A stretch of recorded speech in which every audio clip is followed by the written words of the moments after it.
Nah, gangguan haid. Nah, prinsipnya kalau kita ngomongin gangguan haid, kalau teman-teman dulu inget zaman, sarjana kedokteran ya, pasti si tabel ini, si grafik ini akan muncul terus-terusan ya.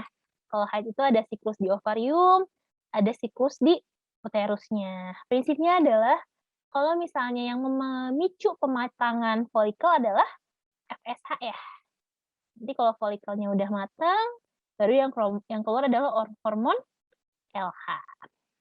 Nah, ketika proses pematangan folikel ini, si corpus luteum ini, dia bakal memproduksi si progesteron.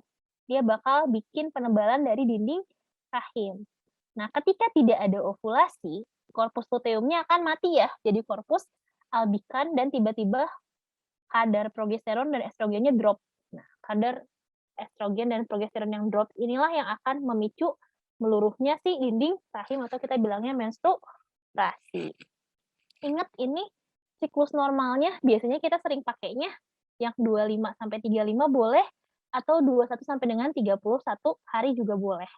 Artinya kalau yang siklus haidnya adalah per 21 hari, biasanya kadang-kadang orangnya ngeluhnya sebulan haidnya sampai 2 kali ya, di awal bulan dan di akhir bulan. Tapi kalau jarak antara haid hari pertama ke haid hari pertama selanjutnya masih 21 hari sebenarnya masih normal. Jadi jarak paling minimalnya ada 21 hari, jarak paling jauhnya adalah 35 hari, biasanya kayak gitu. Kalau yang jaraknya 35 hari biasanya bulan ini dia dapatnya akhir bulan depan nggak dapet, tapi bulan depannya lagi dapat lagi di awal bulan. Biasanya kadang-kadang kayak gitu. Oke. Udah. Fase-fase nggak sih, jarang banget ditanyain ya. Nah, ini klasifikasi gangguan haid. Ada yang kita bilang polimenore, berarti kalau polimenore haidnya sering terjadi kalau siklusnya kurang dari 21 hari. Kalau oligomenore jarang. Jadi haidnya terjadi lebih dari 35 hari. Kalau amenore yang tadi ya, nggak haid selama 3 siklus atau 3 bulan berturut-turut. Kalau menoragi itu bisa siklus haidnya memanjang atau jumlah haidnya jadi banyak banget. Biasanya kita batasnya adalah ganti pembalut normal itu adalah 3 sampai 5 kali ya. Ketika sudah lebih dari 5 kali, berarti ini produksi darahnya banyak banget. Kalau metroragi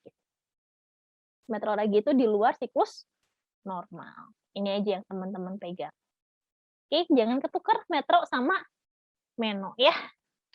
Kalau metro, dia di luar siklus normal. Kalau aku dulu ngapalinnya kalau metro tuh metropolitan. Kalau anak-anak metropolitan senangnya kan di luar rumah. Jadi dia di luar siklus haid ya. Ngapalinnya gimana enaknya teman-teman ya. Oke, sip, kita lanjut ke infertilitas. Infertilitas juga dia SKDI-nya setahu aku maksimal cuma 2 ya. Jadi teman-teman cukup bisa mendiagnosa di awal aja. Nih, kapan sih kita mendiagnosa pasiennya infertil? Ini syaratnya. 1 tahun berhubungan seksual tanpa perlindungan dan tanpa menggunakan alat dan tidak ada kehamilan. Artinya, si pasien itu berhubungan seksualnya harus dalam frekuensi yang normal, minimal 2 sampai dengan 3 kali dalam 1 minggu dan tidak pakai pengaman. Jadi kalau misalnya yang dia setahun udah nikah, terus misalnya ketemunya 2 bulan sekali atau 3 bulan sekali, terus pasiennya nggak hamil, ya bukan infertil ya. Karena kan kalau kayak gitu mungkin aja pas ketemunya bukan pada saat ovulasi. Etiologinya sama ya, sebenarnya cowok sama cewek sama-sama besar. Jadi kalau misalnya ada pasien infertil, nggak bisa kita judge ini salah cowok atau salah cewek, harus dua-duanya diperiksa. Nah, kalau pada laki-laki ini katanya 35%. Pada perempuan juga 35%. Kalau pada perempuan paling sering ini ya gangguan tuba. Jadi tubanya ada pertengketan atau biasanya kita bilangnya gangguan patensi tuba. Gara-gara apa? Paling sering gara-gara IMS yang bikin PID. Nanti pemeriksaannya kita periksa HSG ya, histosalpingografi. Nanti kita bakal periksa. Atau bisa juga ovulatory dysfunction. Biasanya ini pasien-pasien dengan kista ovarium. Nah, kalau pada laki-laki ini penyebab infertilitas paling banyak pada laki-laki adalah varikokel.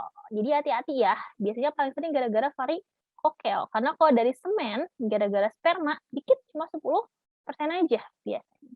Jadi kalau ada laki-laki infertil, periksa jangan-jangan dia varikokel. Ingat, tandanya varikokel kita akan menemukan bag of worm ya. Oke, nah ini diagnosanya.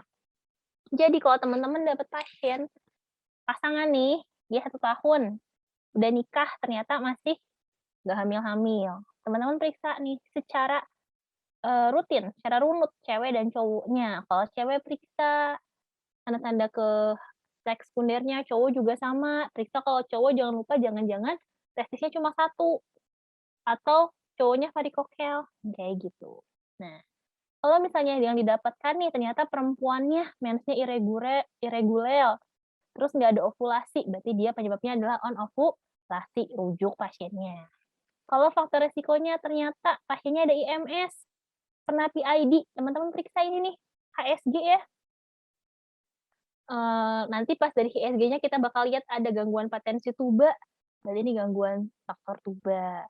Kalau ternyata katanya normal, semuanya normal, ya udah jangan-jangan endometriosis. Kalau ternyata HSG histeroskopnya normal, endometriumnya normal, ya jangan-jangan di uterusnya yang ada kelainan. Dari uterus bisa. Terakhir kalau cowok biasanya kita periksa ini ya, analisis cairan sperma. Ini yang kita periksa tadi, hormonal, ovulasi, pelvis menyeluruh, dan kalau cowok pada analisis semen. Ini buat cek patensi tuba ya, ini yang namanya hysterosalpingogram. Jadi kita lihat, ini kan ovarium, ini adalah tuba. Nah, kalau kita pengen tahu patensi tuba, harusnya sambungan dari uterus ke ovariumnya ini lancar. Kalau sampai si kontrasnya mandek atau kontrasnya bocor, jangan-jangan ada gangguan di tubanya. Entah kalau misalnya si kontrasnya mandek, jangan-jangan gangguan patensi tuba. Jadinya tubanya lengket gara-gara PID. Itu paling sering kalau pada cewek ya. Terus kalau misalnya kita pengen menilai ovulasi, jangan-jangan pasiennya nggak pernah ovulasi. Nah, biasanya kita akan periksa, ada yang namanya friend test.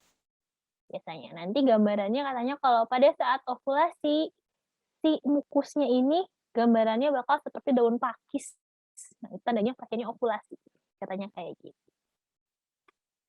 Oke, nah ini buat cowok. Ini yang teman-teman harus apalin banget, sering keluar juga. Ini pasti udah pernah keluar di urologi ya, kalau nggak salah. Jadi, analisis cairan semen.